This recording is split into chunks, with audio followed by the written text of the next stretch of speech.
empty box sits where the candles used to be. No soft flame to mark the beginning of the day. Just the hard truth of the reset light in the kitchen she flicked on while making coffee. Her partner had been up late again, shoes still on, asleep on the couch. She stepped around him like furniture that had forgotten its purpose.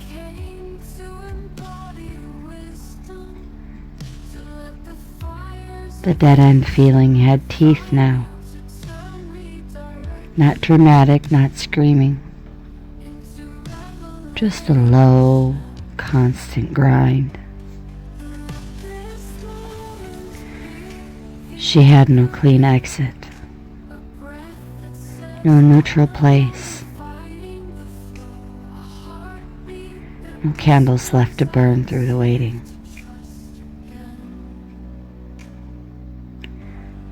All she had was the same four walls and the growing certainty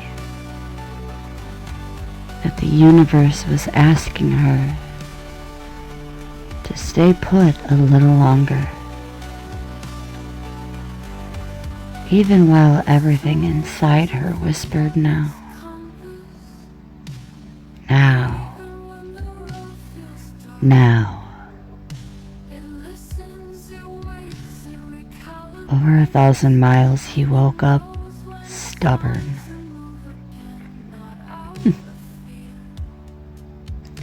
The divine masculine lesson from yesterday had landed wrong somewhere in his sleep.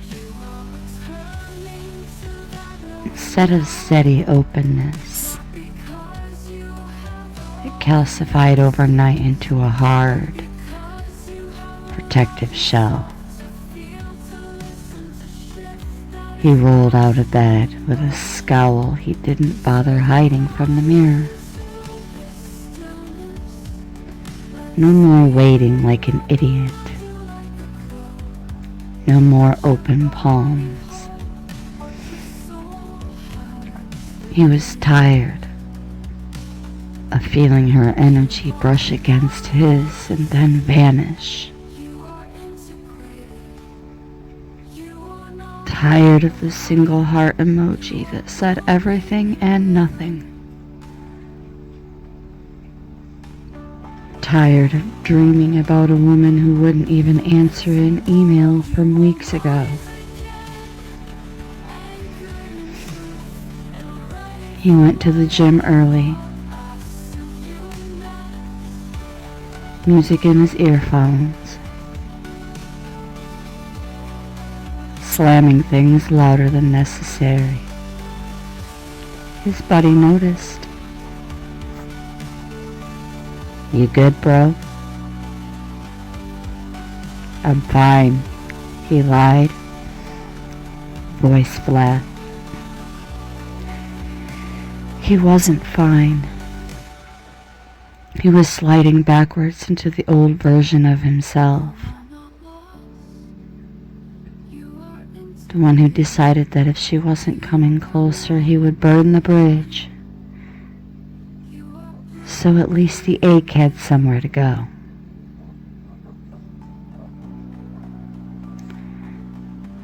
By mid-morning, he had already thought about texting her something sharp. But he still doesn't have her phone number. Almost posted a story that would have cut. Almost let the stubbornness win. But something stopped him. Something that still felt like her, even through the wall he was building.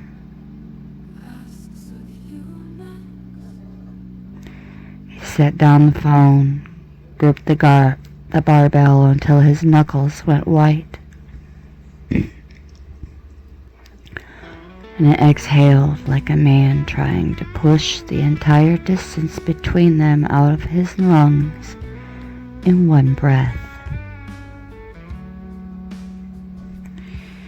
She sat on the floor of her studio and did the only thing left to do. She spoke to the empty air, firm and quiet.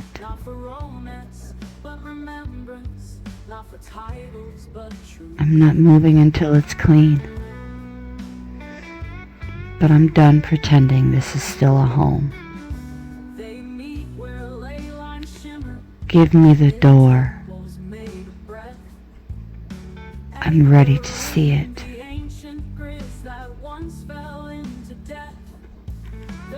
No flame to carry her prayer upward. Just words dropping into the gray morning like stones into still water.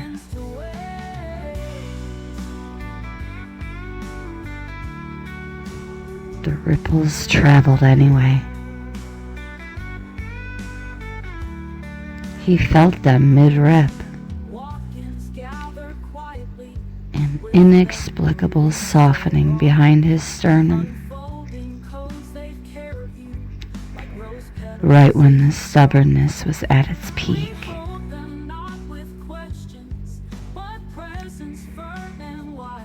He racked the bar, sat on the bench, and stared at his hands.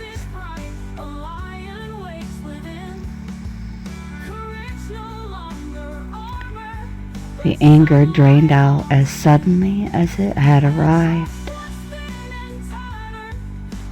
leaving him hollowed out and strangely clear. He wasn't going to burn anything today. He wasn't going to chase either. He was just going to stay exactly where he was. Stubborn, yes, but no longer against her. She stood up, looked around the room that no longer fit,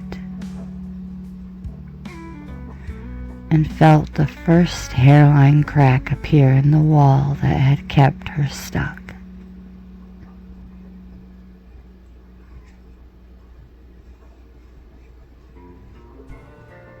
Two people, 1,000 miles apart, both digging their heels in. One to leave, one to stay, until the ground itself decided to move.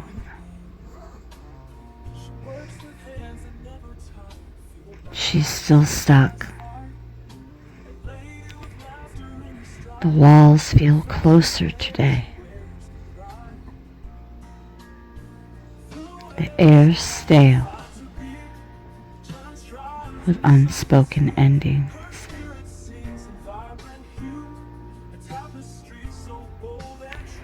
Her partner's somewhere in the house, moving like a shadow that has forgotten how to leave.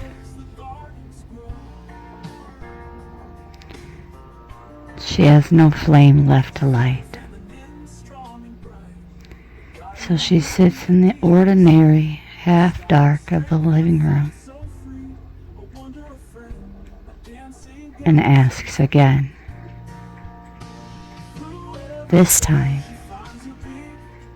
surrendering the question instead of forcing an answer.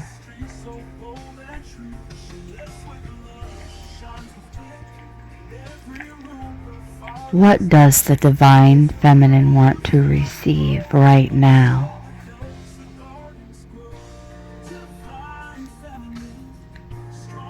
The voice that comes is not the fierce, boundary-setting voice from before. This one is softer, almost a lullaby against her own exhaustion.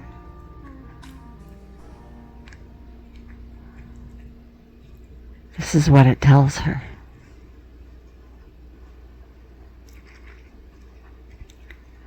Receive your own exhaustion without judgment. You're allowed to be tired of being strong. The feminine receives by allowing herself to be held.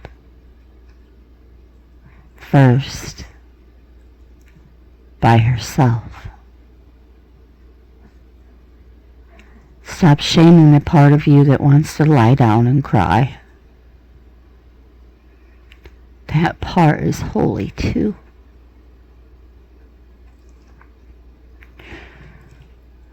Receive the mess. There will not be a perfect exit. There will be awkward conversations, loose ends, moments where you look selfish or cold or late.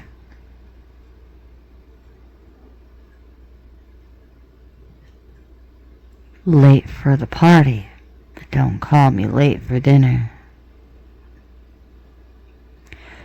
Receive them all. The divine feminine does not wait for spotless conditions to move. Receive his stubbornness as protection, not rejection.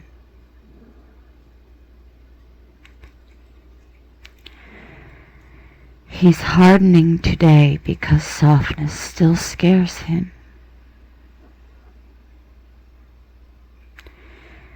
Receive it without taking it personally.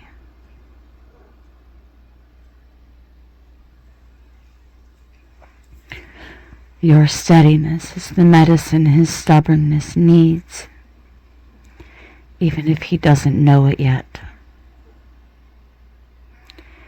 Receive the love that is already here, not the future version, not the one that arrives after the door finally opens.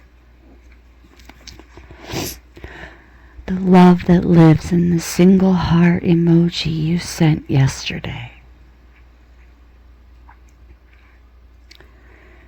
The love that lives in the way he paused mid-rep and felt you anyway. Receive it fully, now, in this dead-end room. Let it nourish you, so you do not arrive to him starving.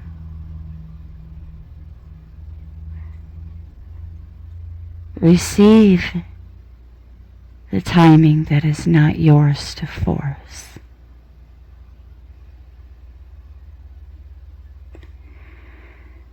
Receptivity is the deepest trust.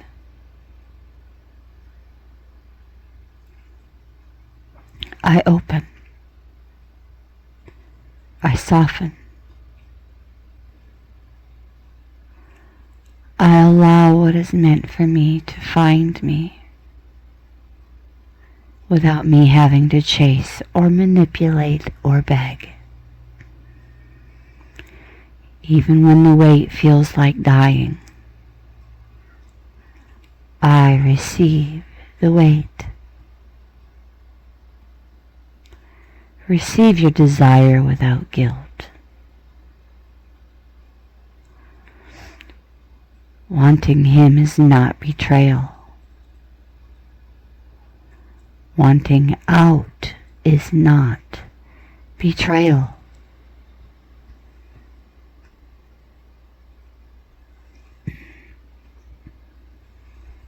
The feminine receives her longing as sacred fire,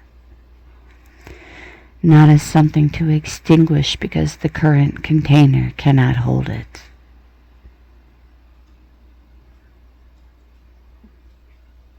Receive the crack that appeared this morning. It is small, almost invisible, but it is there. Receive it as the first breath of fresh air. You do not have to widen it with your bare hands.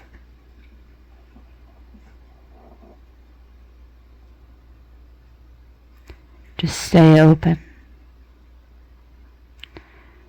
and let the light do the rest.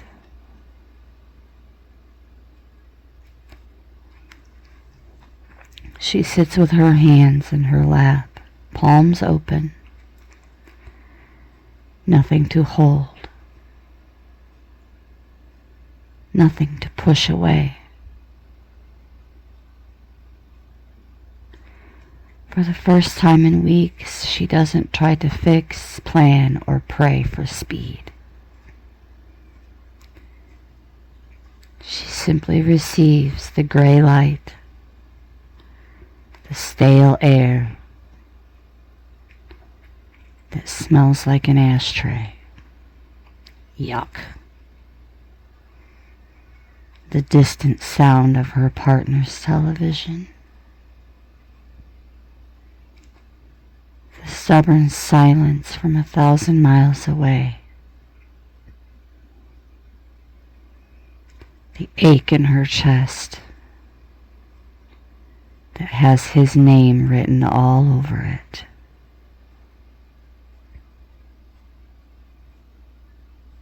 And in that receiving, something loosens. Not the situation that is still stuck, but her grip on how it's supposed to unfold. Over 1,000 miles away, he finished his last set. Still stubborn, still not texting her, but still not burning that bridge. And he feels it anyway. A subtle softness in the air, like someone just opened her hands and let the entire space between them flood with warmth.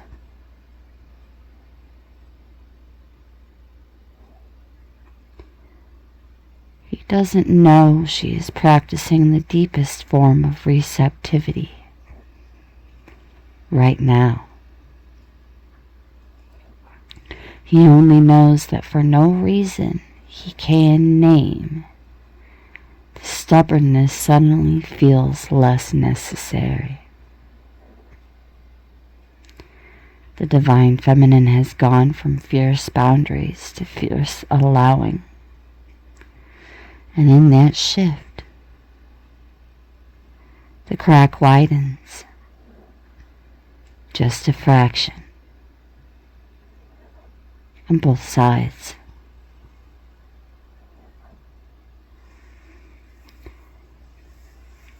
Still in the same house.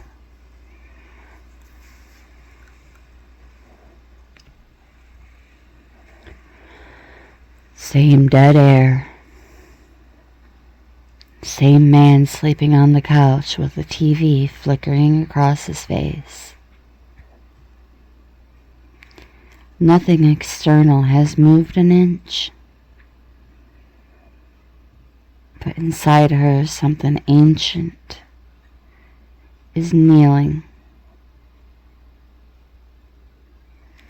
This is what divine feminine surrender actually is.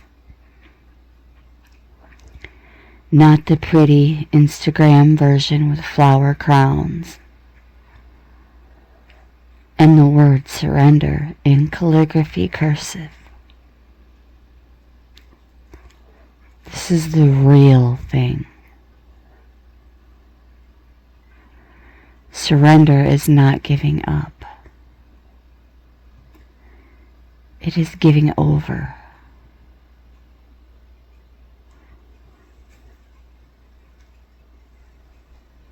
She stops trying to write the exit strategy in her head for the 100th time. She lays every plan, every fantasy of how it should happen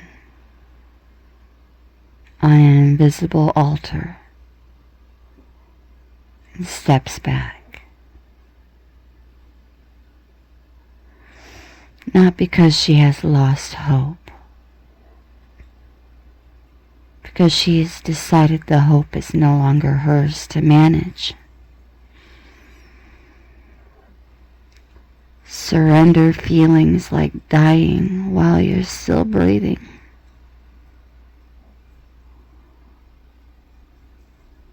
There's a moment. She's in it now, where the ego screams, "Do something." And the soul answers, "I am. I'm doing the hardest thing, which is nothing." Her body's shaking a little. Her throat is tightening. This is the death of control. It's supposed to hurt.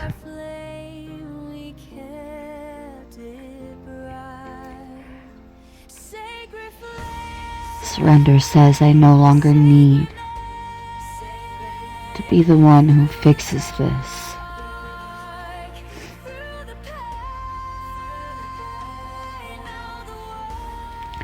She's carried the weight of 2 dying relationships. The one in her house, and the one that hasn't started yet.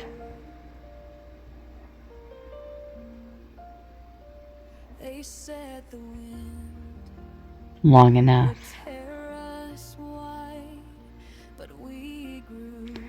In surrender, she sets both down.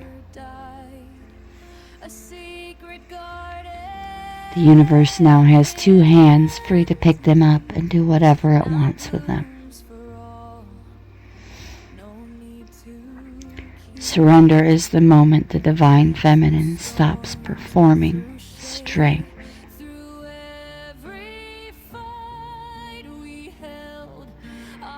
She is no longer the good woman who waits perfectly. The high-value woman with flawless boundaries. The spiritual woman who never wavers. She is just a woman on the floor, whispering, "I can't do this anymore. Take it."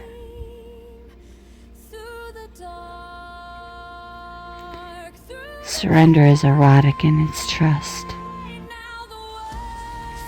The same energy is lying back and opening, not because you have seduced life into giving you what you want, but because you finally trust, truly,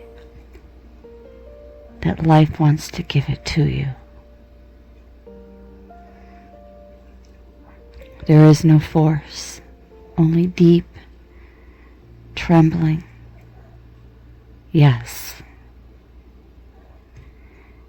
Surrender widens the crack without her lifting a finger.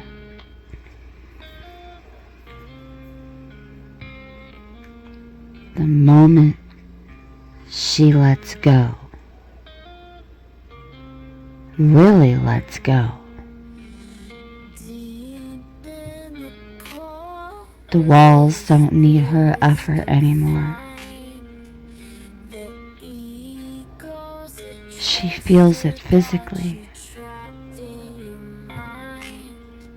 A whoosh behind her sternum, like a fist opening into a palm.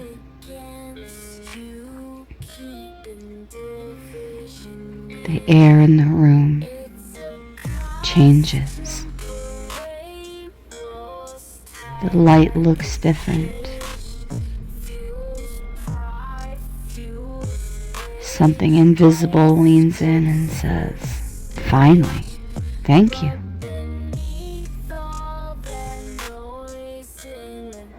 Surrender is the last lock turning before the door even appears. She does not know how or when she will leave.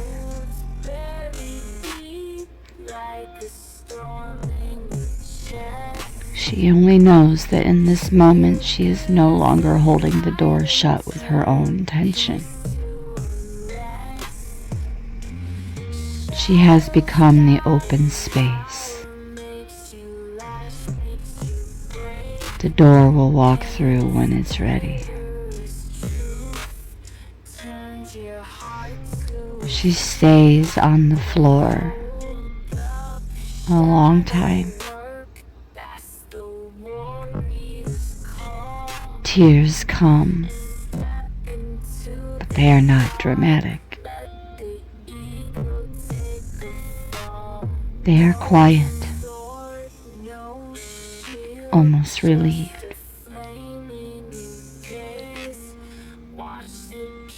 She's not praying for rescue. She is not praying for speed. She is simply surrendered. Soft, emptied. For the first time in years. Unafraid of whatever comes next.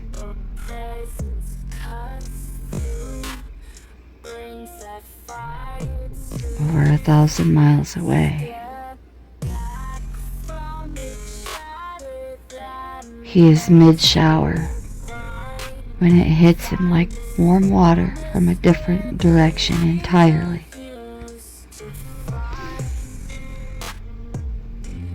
His stubbornness cracks clean in half. He has to lean against the tile because his knees buckle with the force of it.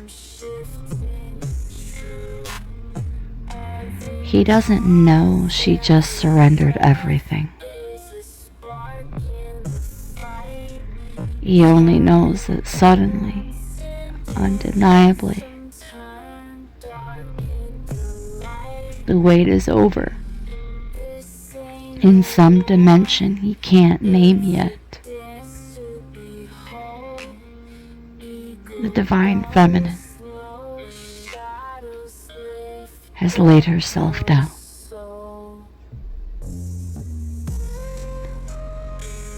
And in that laying down, the entire story is finally allowed to move.